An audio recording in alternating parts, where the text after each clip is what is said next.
ओम श्री परमात्मने नमः। समर्थ रामदास स्वामी रचित मनोबोध श्रृंखला की यह 84वीं कड़ी। मूल मराठी श्लोक। विठोने शिरी वाहिला देवराणा, तया अंतरी ध्यास रे त्यासी नेणा, निवाला स्वयं तापसी चंद्रमौळी, जीवा सोडवी राम हा अंतकाळी। हिंदी अनुवाद। विठोबा शिरोधार्य है राम माने, संजोता मनों में वही मुक्ति ठाने। सुनो चंद्रमौलीश के शांति दाता, स्मरो अंत में राम ही मुक्ति दाता। समर्थ रामदास स्वामी अलग अलग उदाहरण देकर हमें एक दूसरे का सम्मान करना सिखाते हैं। वे शैव वैष्णव इनमें जो भेद था, अलग अलग उपासना पद्धति थी, अनेक पंथ थे, उनमें मेल करने की बात करते हैं। वे बताते हैं कि विठ्ठल भगवान ने अपने सर पर चंद्रमौली मतलब शंकर भगवान शिवलिंग धारण कर रखा है। और सभी जानते हैं कि भगवान रामचंद्र भी शंकर भगवान के भक्त थे, शंकर भगवान राम जी के भक्त थे।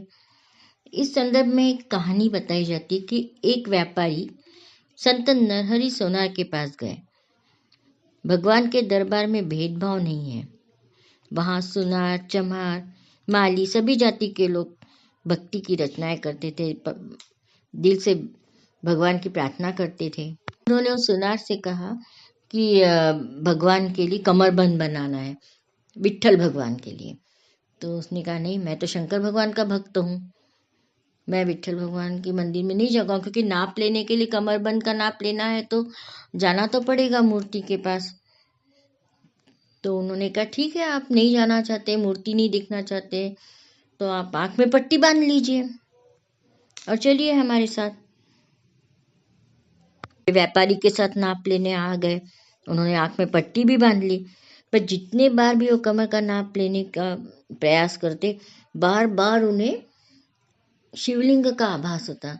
उन्हें ऐसा लगता कि मैं शिवलिंग का नाप ले रहा हूँ। उन्होंने आखिर पट्टी खोलकर देखा तो उन्होंने देखा कि पांडुरंग भगवान के सिर पर शिवलिंग स्थापित है। इस तरह की मूर्ति उन्हें दिखाई दी। उन्हें अपनी गलती का एहसास हुआ। उन्होंने इस मूर्ति का नाप लिया और कमरबंद बनाया। गीता में भी कहा गया है, आकाशात पतति तोयम यथा गच्छति सागरम। आकाश से गिरी हुई पानी की बूंद जिस प्रकार सागर में समा जाती है, वैसे ही एक भगवान को प्रणाम करो आप, वह जिस भगवान को आप दिल से जानते हो उसी भगवान पर समर्पित हो जाता है। भगवान को आप किसी भी रूप में देखो, भगवान राम के रूप में देखो, कृष्ण के रूप में देखो, परंतु सब में एक ही परमात्मा समाया हुआ है। भक्ति करना है, उपासना करना है पूरे मन से। उपासना की रावण ने भी, परंतु उस उपासना में, उस भक्ति में स्वार्थ समाहित था। हनुमान ने प्रभु रामचंद्र जी की जो भक्ति की, दास्य भक्ति के नाम से विख्यात है, उसमें उनका स्वतः का कोई स्वार्थ नहीं था। पूर्ण समर्पण भाव से वह प्रभु रामचंद्र जी की भक्ति करते थे। असली भक्ति यही है। वारकरी संप्रदाय में भी मंत्र जपा जाता है, जय जय राम कृष्ण हरि, जय जय राम कृष्ण हरि। अर्थात राम, कृष्ण और विठ्ठल तीनों एक हैं। इसी जप से जीवन के अंतकाल में मोक्ष की प्राप्ति होती है। मनुष्य का अंतिम क्षण कब आएगा यह हम नहीं जानते, इसीलिए अखंड नामस्मरण करते रहें तो मोक्ष प्राप्त होगा। यह मोक्ष आखिर है क्या? आनंद की प्राप्ति। अगर हम सतत अच्छे काम ही करते रहें तो हमें उसका फल भी अच्छा ही मिलता रहेगा और हम हमेशा आनंदी रहेंगे ही।